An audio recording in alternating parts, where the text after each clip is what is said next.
Non. Cette journée a été parfaite. Pas vrai, Val? Ouais, poussin. Et toi, qu'est-ce que t'en penses, Alistair? Ah, mais pourquoi tu tiens cette tête?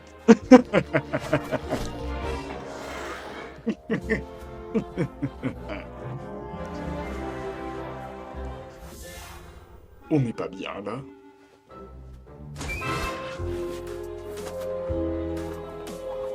Regarde cette vue! Toi aussi, tu sais qu'est-ce que ça fait. Quand on pense que t'aurais pu avoir tout ça sans avoir subi une humiliation publique. Tu sais quoi? Je crois qu'on devrait fêter cela. Ouais, c'est pas comme si t'avais fêté ça toute la journée.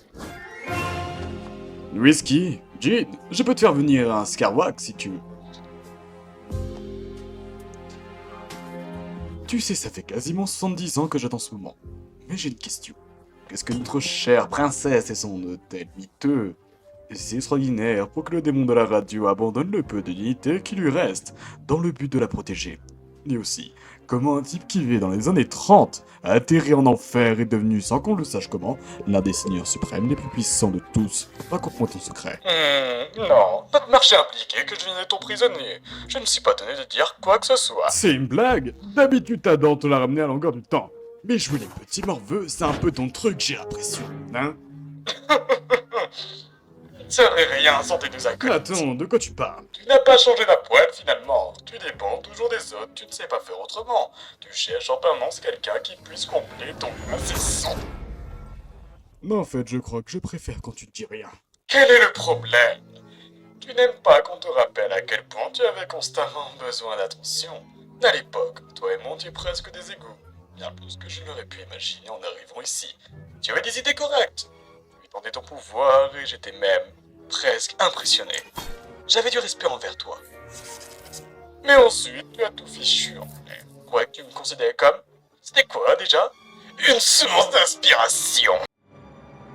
T'es une source d'inspiration, je te jure. D'ailleurs, quand on y réfléchit, le divertissement à l'ère moderne, eh bien, il a vu le jour avec le monde de la radio.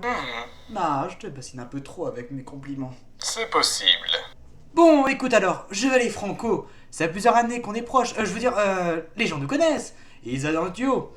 Et avec tous les nouveaux seigneurs suprêmes qui débarquent tous les jours, et avant que tu me lances, Toi aussi, tu es nouveau, mon grand. je suis au courant, ok? Mais je suis quelqu'un de visionnaire, alors je crois que t'as intérêt à écouter ce que je te propose. Je suis tout oui, mon ami. Remettez-moi un whisky, s'il vous plaît.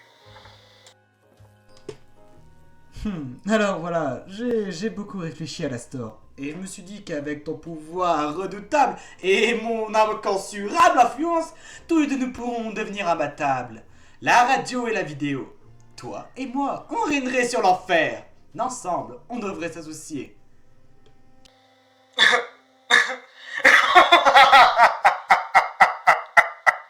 Non, attends, tu dis ça sérieusement? Mais enfin, Vox. Je savais que tu pouvais être pitoyable parfois, mais je pensais pas que tu étais aussi faible. Quoi? Non, la vache. Tu es en train de me demander de rejoindre ton équipe? Et moi qui pensais que tu étais probablement sur le point de m'arriver à la cheville. Mais en fait, tu te rabaisses à demander de l'aide. Je voudrais qu'on s'associe. Je dois dire que tu me déçois beaucoup. Ben, je croyais. Tu sais, puisqu'on est amis. Des amis? L'amitié n'existe pas en enfer, Vincent. Je croyais que t'étais assez intelligent pour le comprendre. J'aurais monté à ta place. Ah, je me souviens de la crise que t'as piquée après. Ça, c'est du véritable divertissement. Je n'avais pas le choix, il fallait que je t'en mette à ta place. Tu n'es pas d'accord?